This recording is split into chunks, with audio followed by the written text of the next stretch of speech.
Developers don't just choose tools anymore, they choose how they think. So Antigravity versus Codex versus VS Code. So which one actually makes developers faster? Let's look into it. So Antigravity is the new AI first developer environment focused on autonomous workflows. Instead of just suggesting code, it tries to handle task, context, debugging, and execution like an AI engineering partner.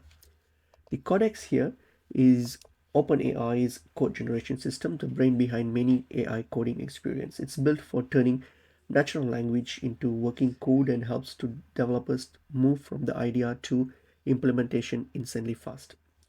The VS Code, on the other hand, is still the most widely used code editor in the world, lightweight, customizable, extension heavy, and trusted by a lot of developers. And now let's look into the pros of these platforms here. So the anti-gravity is an AI native workflow and it feels futuristic. It's great for rapid prototyping and it handles larger contexts and automations.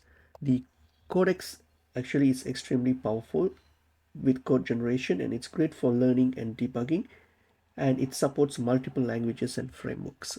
The Visual Studio Code here, it has a massive extension ecosystem and it's stable and reliable and you have the full control as a full developer.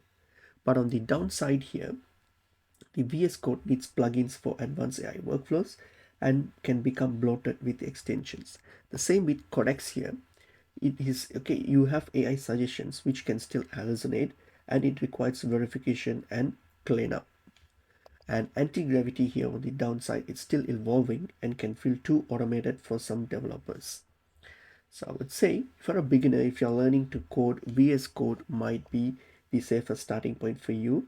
But for fast builders and startups, if speed matters more than perfection for you, then Codex might be the ideal option for you. And for AI first developers, if you want the future of development, autonomous agents, and AI workflows, then anti-gravity might be exciting for you. So what happens? The VS Code actually helps you code and the codex help you to generate, and anti-gravity helps you to delegate it. So the best setup depends on whether you want to be a programmer or an AI powered builder.